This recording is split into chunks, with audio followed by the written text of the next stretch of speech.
AP DSC 2026 సంబంధించినటువంటి కొన్ని ఎప్పటినుంచో అయితే మనం ఆలోచిస్తున్న నోటిఫికేషన్‌కి సంబంధించినటువంటి కొన్ని అప్డేట్స్ చూద్దాం. అయితే ఏపీ డిఎస్సి 2026 నోటిఫికేషన్ అనేది మనకి ఆంధ్రప్రభ అవ్వచ్చు, ఆంధ్రజ్యోతి అవ్వచ్చు, న్యూస్ పేపర్‌లో అయితే మనకి 2 మంత్స్ బ్యాక్ అయితే మనకి ఫిబ్రవరి సెకండ్ వీక్‌లో అయితే కంపల్సరీగా అయితే నోటిఫికేషన్ రిలీజ్ అవుతుందనే విషయం మనకి చెప్పడం జరిగింది. అయితే నారా లోకేష్ గారు అవ్వచ్చు, అలాగే మన సీఎం చంద్రబాబు నాయుడు గారు అవ్వచ్చు, వాళ్ళు కూడా మనకి ఒక మాట ఇచ్చారు. ఏంటంటే ప్రతి ఏటా కూడా డిఎస్సి నోటిఫికేషన్ రిలీజ్ చేస్తామని కూడా చెప్పడం జరిగింది. అలాగే వాళ్ళు ప్రతి సంవత్సరం ఇస్తామని చెప్పారు. అలాగే ఫిబ్రవరిలో అయితే వాళ్ళు చెప్పలేదు డేట్ అని కొందరు కూడా మనకి కామెంట్ చేయడం జరుగుతుంది. నిజంగే వారు ఫిబ్రవరిలో నోటిఫికేషన్ ఇస్తామని అయితే వాళ్ళు చెప్పలేదు. కానీ మనకి ఎందుకు ఆ రకంగా చెప్పలేదంటే మనకి ఎన్నికలు కూడాను మనకి ఈ యొక్క జరిగే అవకాశాలు ఉంటాయి ఈ ఇయర్‌లోనే. అంటే ఏప్రిల్, మే నెలలో అయితే కొన్ని సర్పంచ్ పదవులు అవ్వచ్చు, ఎంపీటీసీ, జడ్పీటీసీ పదవులనేవి ఆ టైం అయిపోయింది. దాని ప్లేస్‌లోతో కొత్తగా నియమించిన వాళ్ళు అవ్వచ్చు, వాళ్ళే కంటిన్యూ అవ్వచ్చు. ఏదైనా కూడా ప్రజల చేత ఎన్నుకోవడానికి మనకి ఎన్నికలు జరగాల్సిన విషయం ఉంది. అయితే మార్చి 9కి అయితే ఎన్నికలకు సంబంధించినటువంటి టోటల్‌గా ప్రతి జిల్లా నుంచి అయితే ఇన్ఫర్మేషన్ కలెక్ట్ చేసుకొని మనకి హెడ్ ఆఫీస్‌కి పంపించడం జరుగుతుంది. అది అంతా కూడాను హెడ్ ఆఫీస్ చెక్ చేసుకొని ఎన్నికల కోడ్ అనేది అయితే ఎగ్జామ్ అది ఎప్పుడు ఎన్నికలు జరుగుతాయనే విషయం వాళ్ళు రిలీజ్ చేస్తారు. అయితే రిలీజ్ అయ్యింది అంటే ఎన్నికల కోడ్ వచ్చినట్టుగే. ఆ ఎన్నికల కోడ్ సమయంలో మనకి ఈ నోటిఫికేషన్స్ అవ్వచ్చు, రిజల్ట్స్ అనేవి అవ్వచ్చు, అన్నీ కూడా క్లోజ్ అవుతాయనే విషయం అందరికీ తెలిసిందే. అయితే ఒకవేళ మనకి ఈ ఫిబ్రవరిలో నోటిఫికేషన్ ఈ మంత్ ఎండింగ్ లోపల వస్తే వాళ్ళు అనుకున్నట్టుగా 45 డేస్‌లో ఎగ్జామ్స్ కండక్ట్ చేస్తే మనకి ఎప్పుడు మేలో అయితే ఎగ్జామ్స్ అనేది అవ్వాలి. కానీ అదే సమయంలో మనకి ఎన్నికల టైమింగ్ కూడా అయిపోయింది కాబట్టి ఎన్నికలు నిర్వహిస్తే అభ్యర్థులు చాలామంది అయితే 90 డేస్ మాకు ప్లానింగ్ కావాలి చదువుకోవడానికి అనేసి చెప్తున్నారు కదా! ఒకవేళ ఫిబ్రవరిలో నోటిఫికేషన్ ఇస్తే ఈ 3 మంత్స్ తర్వాత ఎగ్జామ్స్ అనేది కండక్ట్ చేయడం జరుగుతుంది. అంటే ఈ మిడ్‌లో ఉన్నటువంటి ఈ 3 మంత్స్‌లో మనకి ఎన్నికల కోడ్ రావడం జరుగుతుంది. ఎన్నికలు కూడా అయిపోవడం జరుగుతుంది. కొత్తగా రిక్రూట్ కూడా అయిపోతుంది. అయితే ఈ గ్యాప్‌లో దీంతో పాటు మనకి ప్రతి ఏటా కూడాను ఏప్రిల్, మే నెలలో మనకి ట్రాన్స్‌ఫర్ అవ్వచ్చు, ప్రమోషన్స్ అవ్వచ్చు, రిటైర్మెంట్స్ అవ్వచ్చు. ఇవన్నీ కూడాను మనకి ఏప్రిల్, మే నెలలోనే టీచర్స్‌కి జరుగుతుంటాయి కాబట్టి ఇవన్నీ బేస్ చేసుకొని కూడా ఉంటది. అయితే ఈ ఫిబ్రవరిలో నోటిఫికేషన్ ఒకవేళ ఏమైనా ఆలస్యం అయితే ఎన్నికల కోడ్‌కి సంబంధించిన ఇన్ఫర్మేషన్ అయితే వచ్చేస్తుంది. ఒక టెంటేటివ్ షెడ్యూల్ అనేది మనకి ఒక 1 వీక్ బిఫోర్ వచ్చింది. అందులో చూసుకుంటే ఎక్స్‌పెక్టెడ్‌గా అయితే ఫిబ్రవరిలో నోటిఫికేషన్ రిలీజ్ అవుతది డిఎస్ అని చెప్పడం జరిగింది. అలా కాకుండా మనకి జూన్‌లో రిలీజ్ అవ్వడానికి అవకాశాలు ఉంటాయని కూడా చెప్పడం జరిగింది. ఈ గ్యాప్‌లో మనకి ఎన్నికలు కూడా జరిగిపోయి కొత్తగా సర్పంచులు, జడ్పీటీసీలు, ఎంపీటీసీలు కూడా నియమించడం కూడా జరుగుతుందనేసి కూడా చెప్పడం జరిగింది. ఏదేమైనప్పటికీ సెకండ్ వీక్ అనేది మనకి ఫిబ్రవరిలో అయిపోయింది.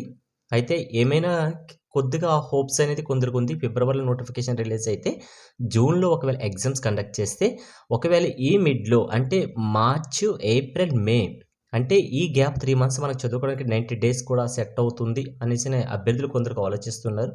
ఏమైనప్పటికీ కూడా నోటిఫికేషన్ రిలీజ్ అయినంత వరకు కూడా మనం వెయిట్ చేయాల్సిన అవసరం లేదు. మీ యొక్క ప్లాన్ ప్రకారంగా మీ ఎడ్యుకేషన్‌ని కంటిన్యూ చేయండి. ఏ క్షణంకైనా ఏదైనా జరగొచ్చు. అఫీషియల్‌గా ఏదైనా మనకి అఫీషియల్ అప్డేట్ వస్తే మాత్రం కంపల్సరీగా అయితే మీకు వస్తది. ఓకే. నెక్స్ట్ వన్ చూసుకుంటే మనకి వేకెన్సీలు ఈ నోటిఫికేషన్ సంబంధించింది ఏదైనా మనకి అఫీషియల్‌గా ఇన్ఫర్మేషన్ వచ్చినంత వరకు కూడా క్లారిటీ మనమైతే ఇవ్వలేము ప్రస్తుతానికైతే. వేకెన్సీలు మొత్తం సుమారుగా 10,000 అని కూడా చెప్తున్నారండి. ఇది చెప్పడమే కాదు 2026లో రిటైర్మెంట్ పర్సన్స్ మాక్సిమం 9,500 వేకెన్సీలు అయితే ఉన్నాయి.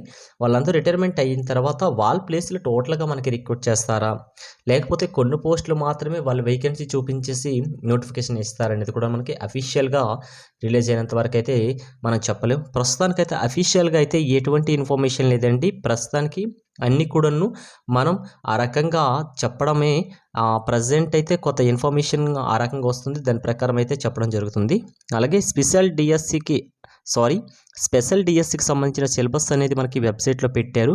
మరి జనరల్ డిఎస్సికి సంబంధించింది కూడా ఇటువంటి ఇన్ఫర్మేషన్ అయితే సిలబస్ అవ్వచ్చు, ఈ నోటిఫికేషన్కి సంబంధించింది అవ్వచ్చు, ఏది కూడా మనకి అఫీషియల్గా అయితే అఫీషియల్ వెబ్సైట్లో అయితే లేదు. అలాగే మెయిన్గా కరోనా అలాగే లేట్ నోటిఫికేషన్స్ రావడం వల్ల చాలామంది అభ్యర్థులకి ఏజ్ అనేది పెద్ద సమస్యగా మారిపోయింది. 2025 అవ్వచ్చు, ఇది ఒక్క ఏజ్ డిఎస్సికే కాదండి, ప్రతి డిపార్ట్మెంట్ ఎగ్జామ్స్ కూడా ఏజ్ అనేది చాలా ప్రాబ్లం అయింది కరోనా టైంలో నుండి. అలాగే ఈ నోటిఫికేషన్ లేట్ వల్ల చాలామంది అభ్యర్థులకి ఏజ్ సమస్య వచ్చింది. అయితే దీనికి సంబంధించింది లోకేష్ గారు అయితే ఏదైనా కంపల్సరీగా అయితే నోటిఫికేషన్ రిలీజ్ అయితే దానికి ముందులే ఒక జీవో అమలు చేయాలండి. ఏజ్ పెంచాము అనే జీవో అయితే అమలు చేయాల్సి ఉంది. అయితే దీనికి సంబంధించినటువంటి ఏదైనా అఫీషియల్ అప్డేట్ అయితే మనకి లోకేష్ గారు అయితే ఇవ్వవలసిందిగా కోరుచున్నారు ప్రతి ఒక్క అభ్యర్థి కూడాను. ఎందుకంటే ఓసీ వాళ్ళకి 42 నుంచి 47 వరకు అయితే, అలాగే కొందరు 49 వరకు కూడాను ఏజ్ రిలాక్సేషన్ కావాలి అని రిక్వెస్ట్ చేస్తున్నారు. అయితే లోకేష్ గారు దీనికి సంబంధించినటువంటి ఇన్ఫర్మేషన్ అయితే మనకి ఇవ్వాల్సిందిగా కోరుకోవడం జరుగుతుంది. అభ్యర్థుల తరపు నుంచి అయితే నేను కూడా అడగడం జరుగుతుంది. అలాగే అందరికీ తెలిసిందే, 1 డిస్ట్రిక్ట్ 1 పేపర్ అయితే ఈసారైనా అమలు చేయాలని కోరుకుంటున్నారు అభ్యర్థులు డిఎస్సికి. దీనికి సంబంధించినవి అయితే ఏమవుతుందో అయితే మనం వెయిట్ చేయాల్సిన విషయమే. అలాగే అభ్యర్థులు నోటిఫికేషన్ రిలీజ్ చేసి 90 రోజులు సమయం కావాలని కోరుచున్నారు కదా. ఒకవేళ దీని ప్రకారం అయితే కంపల్సరీగా అయితే నోటిఫికేషన్ ఫిబ్రవరి ఎండింగ్లో వచ్చేస్తే మిడిల్లో 90 డేస్ వస్తాయి. ఎందుకంటే మనకి ఎన్నికల కోడ్ కంపల్సరీగా అయితే వస్తుంది. ఎన్నికల కోడ్ తర్వాతే మనకి ఎగ్జామ్స్ ఉంటాయి కాబట్టి ఈ ప్లాన్ ప్రకారం అయితే 90 డేస్ అయితే మనకి వచ్చే ఛాన్సెస్ ఉంటుంది. అయితే గవర్నమెంట్ దీనికి సంబంధించినటువంటి 90 డేస్ ప్రకారంగా ప్లాన్ చేసి ఇస్తారా, లేకపోతే జూన్లో నోటిఫికేషన్ అనేది ఇస్తారా అనేది కూడా మనకి కొద్దిగా కన్ఫ్యూజులు అయితే పెట్టారు. అలాగే ఇన్ సర్వీస్ టీచర్స్కి మినహాయింపు కావాలని చాలాసార్లు అయితే విన్నపాలు చేయడం కూడా జరిగింది. అది మన అందరికీ తెలిసిన విషయమే. టీచర్స్ అసోసియేషన్స్ అన్నీ కూడా చేశాయి. అయితే రీసెంట్గా అయితే ముంబైలో కూడా దీనికి సంబంధించినటువంటి కేసు అయితే ఒకటి పడింది. దానికి సంబంధించిన సుప్రీంకోర్టు కూడా కొద్దిగా ఆలోచిస్తుంది అన్న విధంగా అయితే చెప్పడం జరిగింది. చూద్దాం ఏమవుతుందో. ఈ యొక్క ఇన్ సర్వీస్ టీచర్ సంబంధించినటువంటి మినహాయింపులు ఏవైనా కొన్ని రూల్స్ రెగ్యులేషన్స్ పెట్టేసి మినహాయింపులు ఇస్తారేమనేది వెయిట్ చేయాల్సిన విషయమే. ప్రతి ఏటా డిఎస్సి నోటిఫికేషన్ అన్నమాట నిలబెట్టుకోవాలని, అలాగే మిగతా జాబ్ క్యాలెండర్స్ ఉగాదికి విడుదల మాట నిలబెట్టుకోవాలని అభ్యర్థులు అయితే ఆశతో నిరీక్షిస్తున్నారండి. ఇది మనకి ఉగాదికి కొత్త సంవత్సరానికి సంబంధించినటువంటి ఉగాదికి జాబ్ క్యాలెండర్ అయితే రిలీజ్ అవుతుంది అన్నారు కదా. అయితే ఈ జాబ్ క్యాలెండర్లోనే మనకి డిఎస్సి నోటిఫికేషన్ వస్తుందా ఏమో అనే విధంగా కూడా మనం ఆలోచించాల్సిన విషయమే. ఎన్నికలు కూడా వస్తే ఈ డిఎస్సి ఫిబ్రవరిలో రాకపోతే జూన్లో రిలీజ్ అవుతుందా అనేసి కొందరైతే చెప్తున్నారు.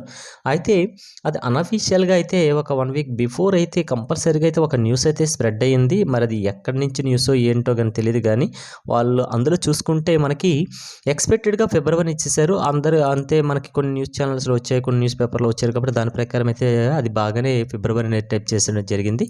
అయితే అఫీషియల్గా ఒక చిన్న మ్యాటర్, అఫీషియల్ ఏం కాదు, అన్అఫీషియల్గా చూసుకుంటే జూన్లో రిలీజ్ అవ్వడానికి ఛాన్సెస్ ఉంటుంది. దాన్ని ఏ విధంగా వాళ్ళు బేస్ చేసుకొని చెప్పడానికి అయితే రిటైర్మెంట్ ఏప్రిల్ మే చూడండి కదా, అవన్నీ కలెక్ట్ చేసుకొని ఆ వేకెన్సీ అన్నీ ఫిల్ చేయడానికి అయితే రెడీగా ఉన్నారనేసి కూడా చెప్పడం జరుగుతుంది. అయితే ఏదైనా కూడా మనకి అంత కూడా గజిబిజిగా అయితే తయారైంది ఈ నోటిఫికేషన్. మనం వెయిట్ చేయాల్సిన విషయమే ప్రతి ఒక్కటి కూడాను. ఓకే, ఏదైనా అఫీషియల్గా అప్డేట్ వస్తే పక్కాగా అయితే నా ఛానల్ అయితే అప్లోడ్ చేస్తాను. Okay, thanks for watching.